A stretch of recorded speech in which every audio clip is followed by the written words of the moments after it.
Welcome back. Today we're going to look at the customizable Area 1 and Area 2 defensive counters.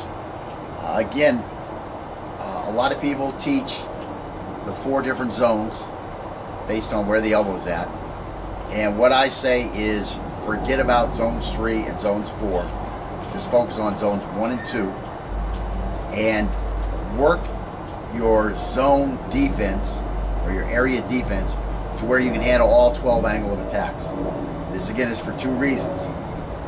A, what if you go to do a zone 1 and the guy throws his first angle is a fake and now he's coming with a second angle and you're already moving into a zone 1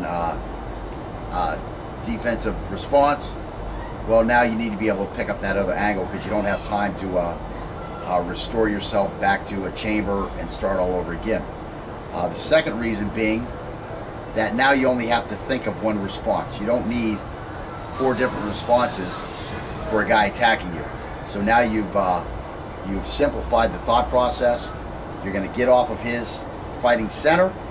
You're going to move the center line off of his fighting center, and you're going to defend him with the Area 1 or Zone 1, whatever you want to call it, or the Area 2 or Zone 2 defense, and you just have that one response in your head, so you only have to go to one response. There's no thought process. It's going to make it easier for you. Again, the 4 zones, that's an okay thing if you have time to practice these over and over and over and over and over and over and over and over and over for years, to where when this guy comes at you, boom, condition reflex, proper area defense comes out. But for the rest of the world, who we don't have a lot of time, we aren't in the warrior business, and even guys who are in the warrior business, you know, like police officers and that type of stuff, you just don't have time to dedicate to this in the modern society. I mean, you have families, you have homes you got to keep up, you have you know, all these other classes you have to attend, you know, classes on race sensitivity, classes on sexual orientation sensitivity. I mean, all this stuff. You just don't have time to just be a warrior in the modern society. You got computer stuff you want to look at. You got HBO. You got the internet. You got, I mean, you just have all these other things that you can get involved with, where your only entertainment, let's say, isn't just the fighting option like they had in the old days. So you need to simplify stuff. And again, the more simple it is, the less chances you have of a snafu by choosing the wrong angle, or by this guy again throwing a feint, and now you're stuck in a place that you're not comfortable with, and now you have to try to deal with it, and by trying to think through what are you doing, that process, even though it's happening very fast, is going to slow you down enough to where you're going to have a failure. So if you do it the same way every time, there's no snafu, and it's going to be easier for you to respond because you practice this against all different responses. So it's not like you're going to get surprised. Okay, so anyways, customizable Area 1 defensive counter. We're going to use the regular Angle 1 defensive counter, where we're going to step off of his fighting center. We're going to bring the blade across this Area 1 and bring it onto the target. We're going to then double tap it. And again, when this guy attacks you, you want to avoid stepping back whenever you defend. You want to go to the side and even slightly forward, so it's going to be easier to flank this guy. Yes, you can do it by stepping back like we were doing in the linear defense, where we're stepping straight back. Yes, it makes it easier for you to avoid getting cut and to bring your blade onto his weapon when it comes into your area. But the problem is that it leaves your distancing the same. And if you should miss, or if he should fake, you're right where he wants you to be when he now throws his second angle. So that's a big problem. You get off to his side, and this guy has big problems, because the first thing he's going to have to do is he's got to reorient to you before he can make another successful attack. Again, you want to attack on your fighting center. When this guy moves off your fighting center, and you're already moving in this direction on your fighting center, it's going to take a lot of time and effort in the relative nature of a life and death struggle with, you know, a bladed weapon to get turned and to get back on this guy. Meanwhile, he's already there and he's chopping you up. And that's where our big advantage is going to be. So again, whenever possible, you want to get to the side and slightly forward. You know, again, back would be your worst case scenario. To the side would be your second worst, and to the side and slightly forward would be your best case scenario. Again, do what works for your ability. If you just aren't fast enough to get off his fighting center and move that center line over to the side while making a good defensive Area 1 counter, then start just moving to the side. If you're still not fast enough, guess what? You've got to start backing up to get out of the way of this blade. It's just the way it is. But that's a nice thing. It's customizable. What works for you? Which one works the best for you? That's the one you're going to go with. Of course, if you keep practicing and practicing, maybe you'll be able to start moving to the side.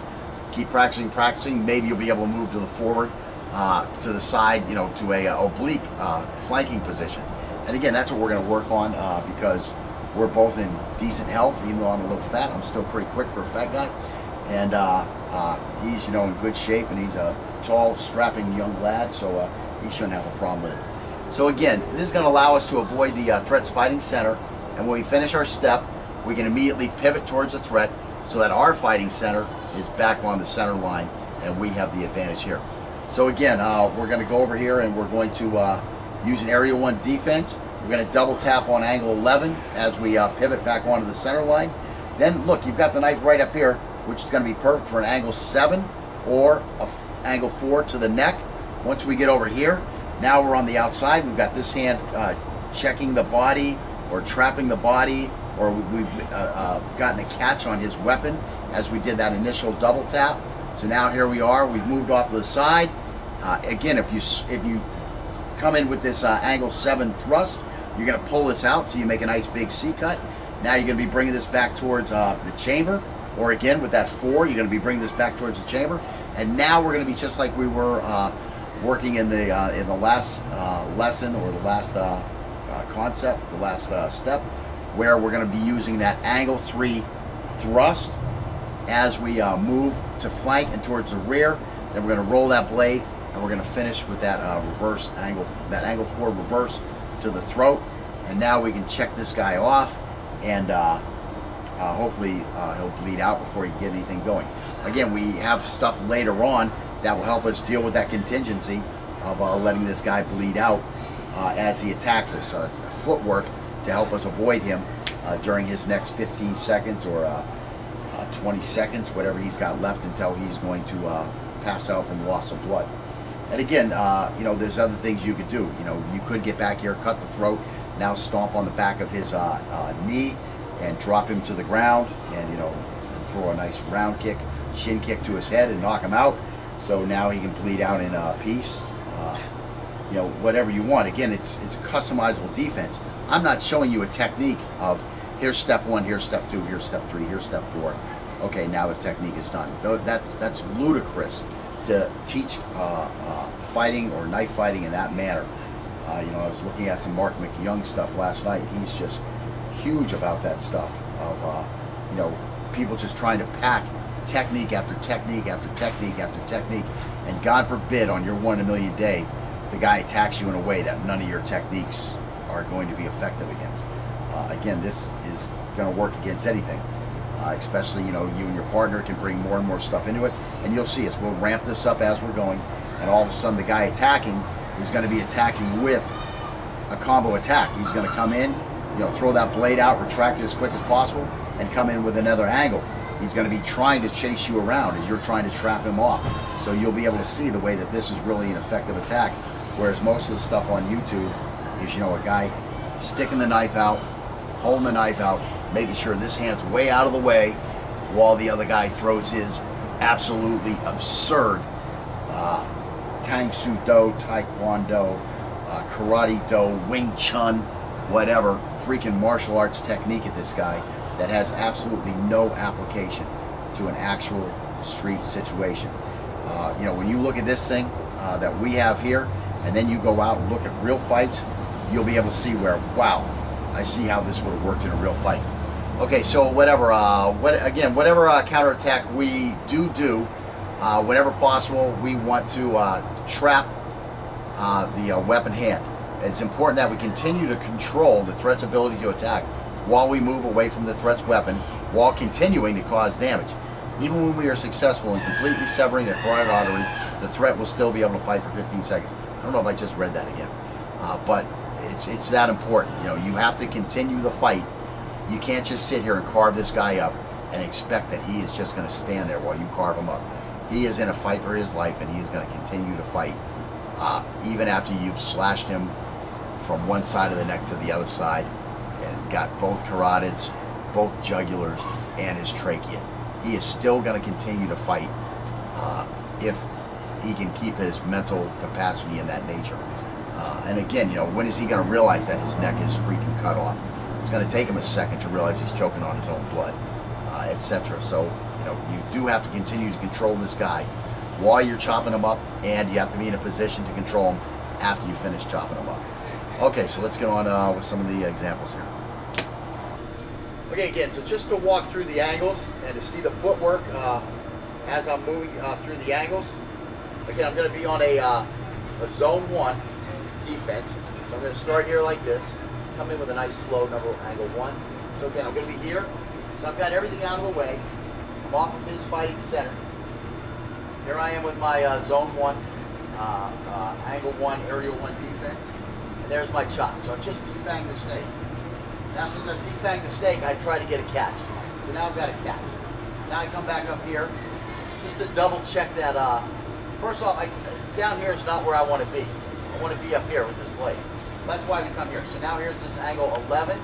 And now I'm all set up for this 7. Now one thing I'm going to do, I'm not going to stay in this position while I deliver the 7.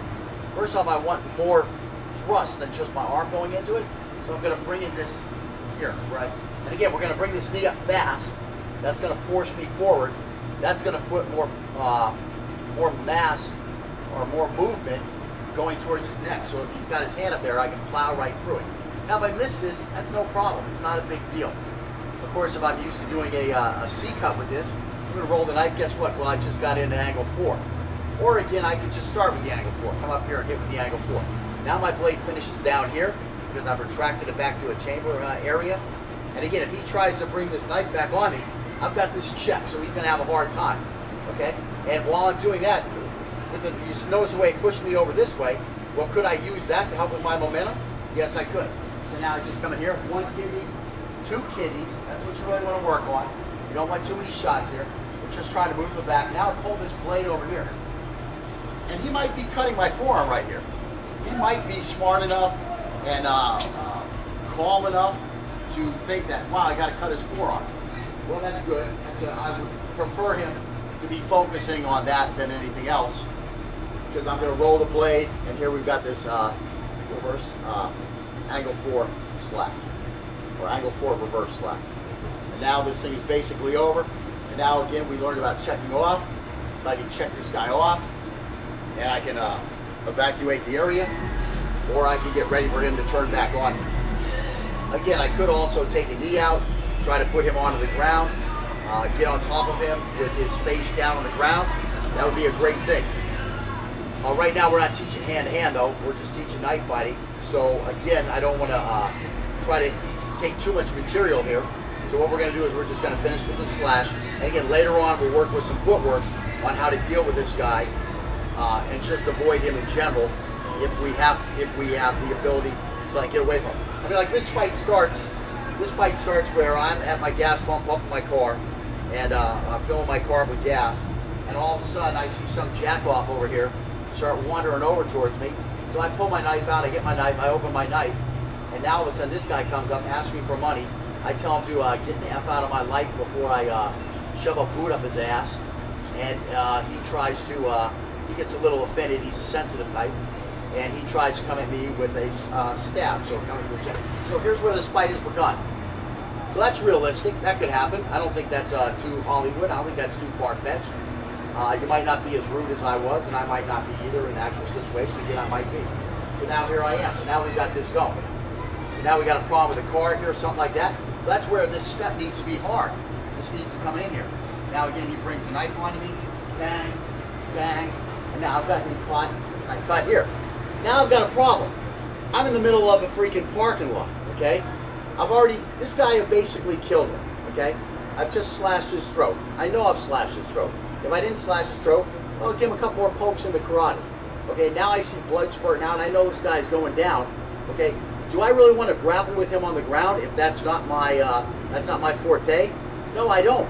So what I'm going to do is I'm going to push him off of me, push him off good and hard. I'm going to turn this way, and I'm going to get some distance. Now we can play run around my car.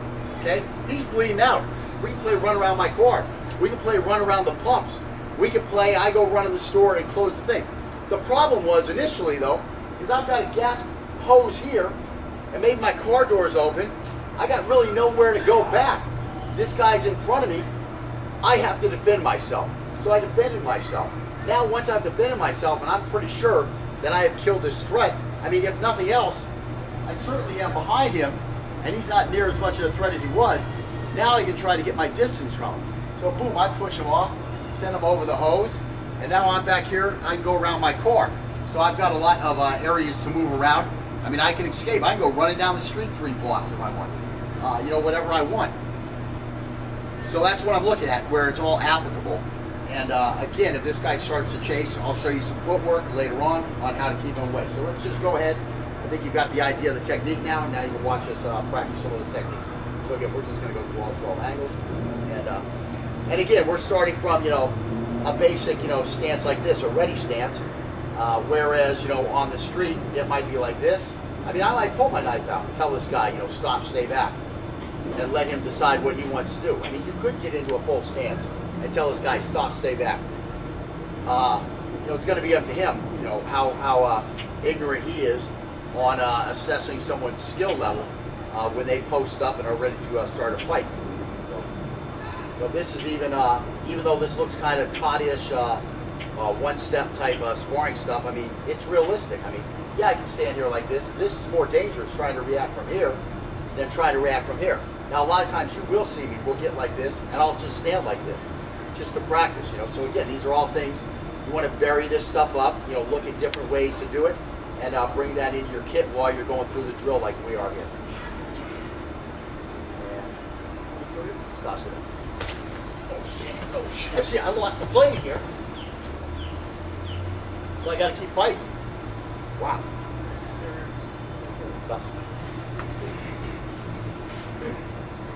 Again, you see there on angle 2, I just got the heck out of the way.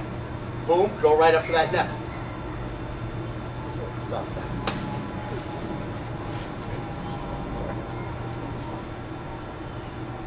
Stop that.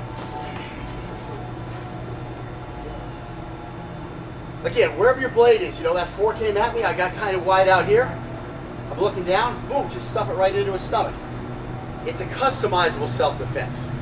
Do whatever, you know, nearest weapon, nearest target.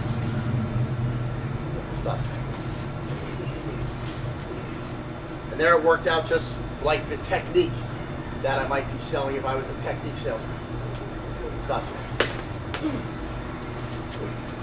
There, I just threw a big 4 at his head. That's back.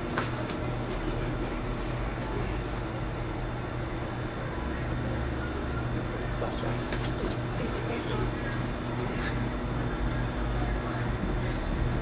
Good. Got more good. That's right. See, I'm spinning him around. I'm keeping him from getting his feet. That's right. Sorry. And again, that time I missed my my catch, just put a trap out there. Right? Yeah, we might need to start running out there. Okay. That's back. And again, if I'm just moving away from that blade, it's going to make it hard for him to get on me. That time I held this arm here, he's going to try to turn towards me. It's going to slow him down. That's all. So all I need to do is slow him down a little bit because this knife's working. I'm going to chop him up.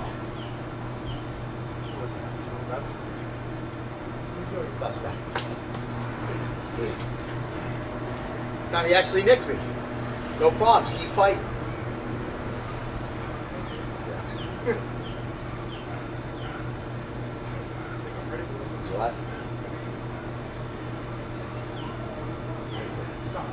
That's right, take your time.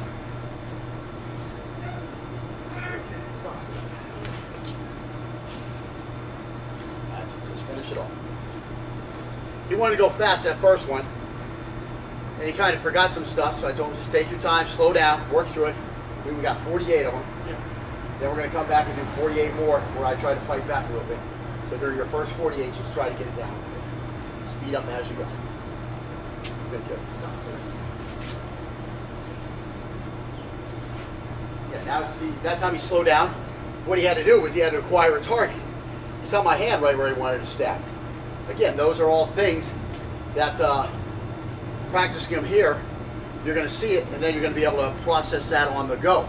But what happened here was he had to stop to process it. He's like, oh, the hand's in the way. And he just, for a little moment, he just hesitated, and then he came in and got that stab because he had to reorient that stab.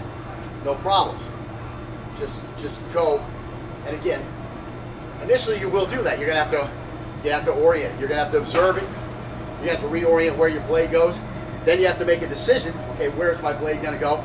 And then you take your action. So that's why I talk about the OODA loop. You saw that was an OODA loop in action right there, where he was like, he sees this, oh, there's something there.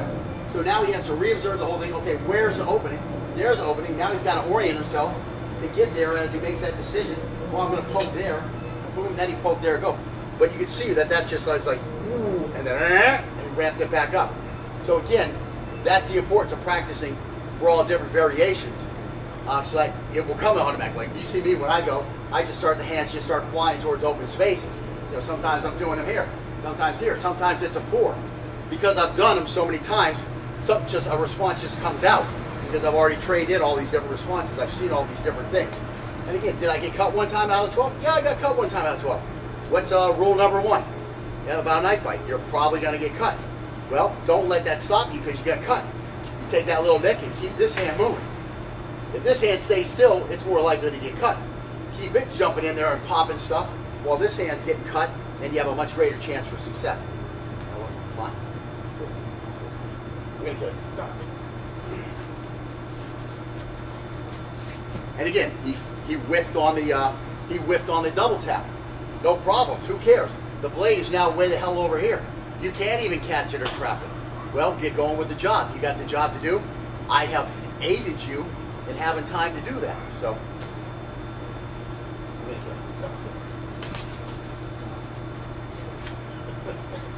Yeah. I go like 370 in my neck. Okay.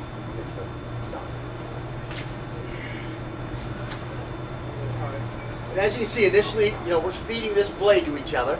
The next 48, we'll worry about coming out back and forth.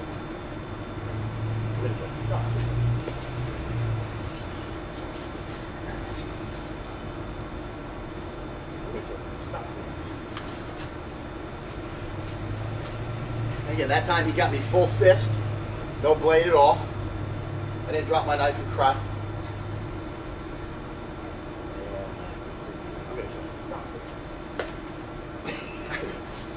It was like boom.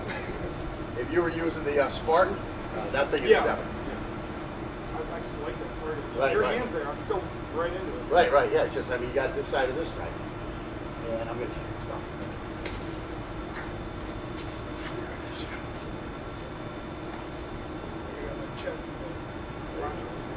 Right, sure. Stop. And again, I have that habit of turtle, and it makes him hard for him to find a cut on my neck.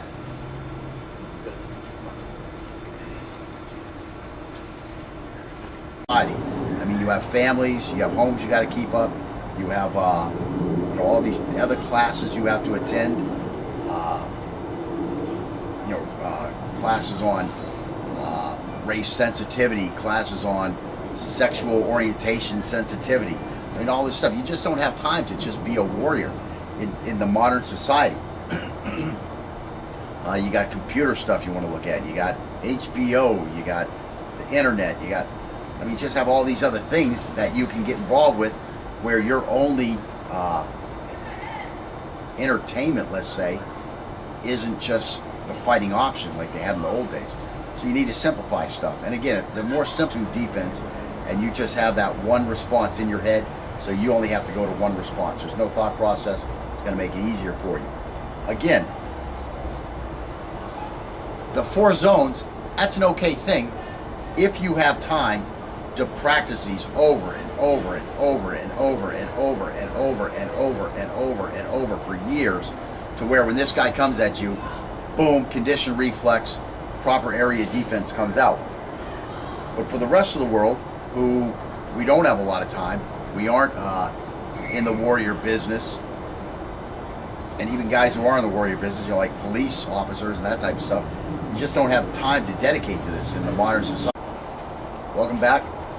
Today we're going to look at the customizable Area 1 and Area 2 defensive counters.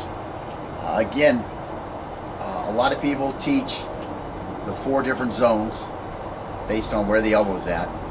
And what I say is forget about zones 3 and zones 4. Just focus on zones 1 and 2 and work your zone defense or your area defense to where you can handle all 12 angle of attacks. This again is for 2 reasons. A, what if you go to do a zone 1 and the guy throws his first angle is a fake, and now it is, the less chances you have of a snafu by choosing the wrong angle, or by this guy again throwing a feint, and now you're stuck in a place that you're not comfortable with, and now you have to try to deal with it, and by trying to think through what are you doing, that process, even though it's happening very fast, is going to slow you down enough to where you're going to have a failure. So if you do it the same way every time, there's no snafu, and it's going to be easier for you to respond because you practice this against all different responses. So it's not like you're going to get surprised. Okay, so anyways, customizable Area 1 defensive counter. We're going to use the regular angle. He's coming with a second angle, and you're already moving into a zone 1 defensive response. Well, now you need to be able to pick up that other angle because you don't have time to restore yourself back to a chamber and start all over again. The second reason being that now you only have to think of one response. You don't need 4 different responses for a guy attacking you. So now you've simplified the thought process. You're going to get off of his fighting center. You're going to move the center line off of his fighting center, and you're going to defend him with the Area 1 or Zone 1, whatever you want to call it, or the Area 2 or Zone